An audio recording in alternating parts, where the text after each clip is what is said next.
Hi, I'm Jason, designer and author of Blueprint for a Ring and Unmakeable Shapes. Today, I'm going to tell you how a ring is a building for the finger, and for the next 10 minutes, I'm going to show you the design language I made to develop a vocabulary of shapes that can only be made using the precision of computer-aided manufacturing. My idea, Blueprint Rings, puts entire cities at your fingertips, developed from a long tradition of miniaturizing architecture and incorporating it onto rings. For me, the process stemmed from increasing spending on trip memorabilia that was rapidly increasing in price and in size. I was disappointed not being able to afford the once-in-a-lifetime souvenir opportunities I came across, and even more disappointed the job I wanted to pay for them. 3D printing buildings won't exist for the next 20 years. The goal of 3D printing is to develop a new variety of forms that only the precision and intricacy of computer-aided manufacturing can produce. The concept, a ring is a building for a finger, allowed me to apply urban studies from my first degree into a much smaller field, jewelry. My project, Blueprint for a Ring, lays out the systematic design steps I took to combine architectural and jewelry knowledge and develop a new category of city-inspired rings that show the entire built space on navigable rings. Why haven't jewelers displayed entire cities on rings before? This was the question that came to mind as I collected data in the form of hundreds of images pertaining to cities and rings. The answer was rather obvious. Working by hand made it impossible to capture the detail of trying to carve windows onto a pin that represents the world's smallest building at 1 to 100,000 scale, where 1 centimeter equals 1 kilometer.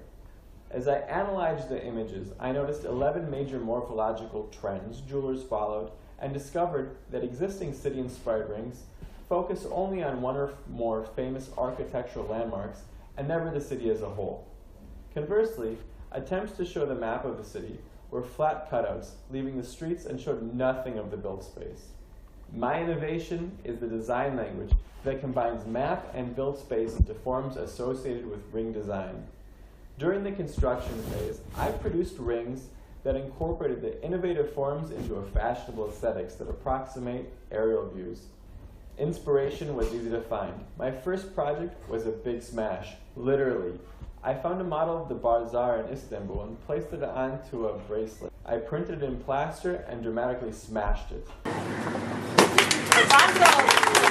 Then, of course, I glued it back together and it looked really cool.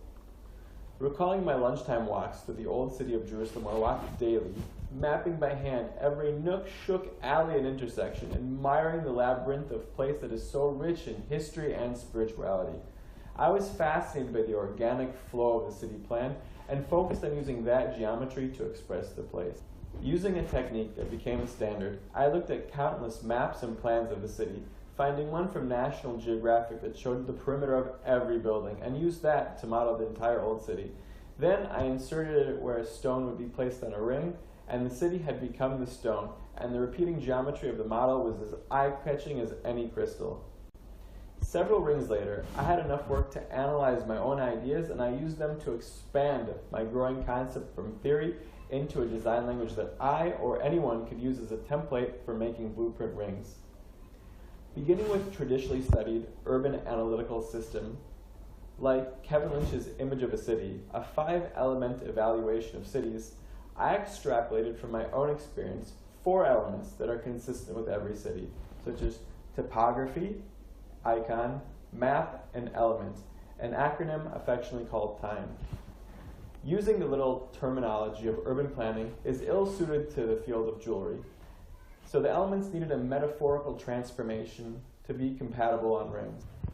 I found terms used in both fields and combined them by multiplying elements of urban terms with the anatomy of rings into new words that could define shapes never before possible.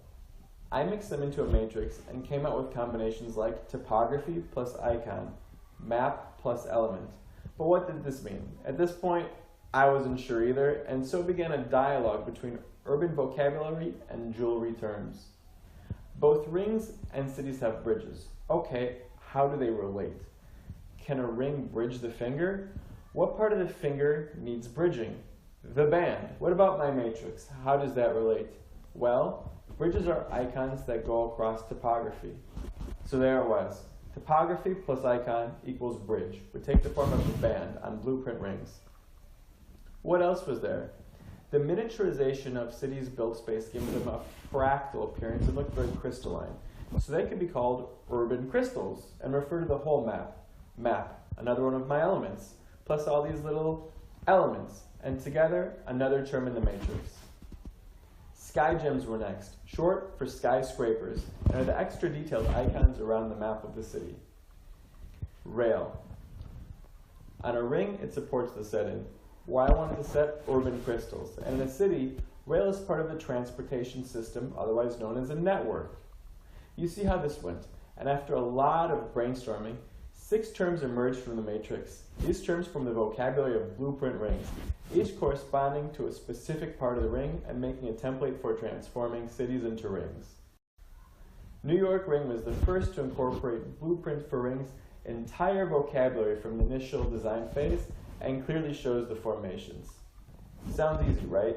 Many challenges and failures are part of the learning process and form an interesting category called unmakeable shapes. These shapes look cool, but fail to be printable because of overlapping surfaces that prevent the computer from differentiating the insides and outsides of shapes. Lastly, chess. The architectural connection of the classic Staunton chess piece originates in the architect-designer's inspiration from Victorian London. I wanted to carry on his design language, already heavily rooted in architecture, and give it equal rooting in jewelry by making them rings. I also only have 10 fingers and wanted to be able to wear the entire set, 32 pieces, at once. Taking inspiration from interlockable toys and puzzles, I divided the pieces, paired them with pawns, used 180 degrees of rotational symmetry to form constructs of 4 paired pieces. The total left me with 8, more than enough fingers to wear them all. Thank you for your interest in city-inspired rings, and I look forward to showing you more city-inspired designs soon.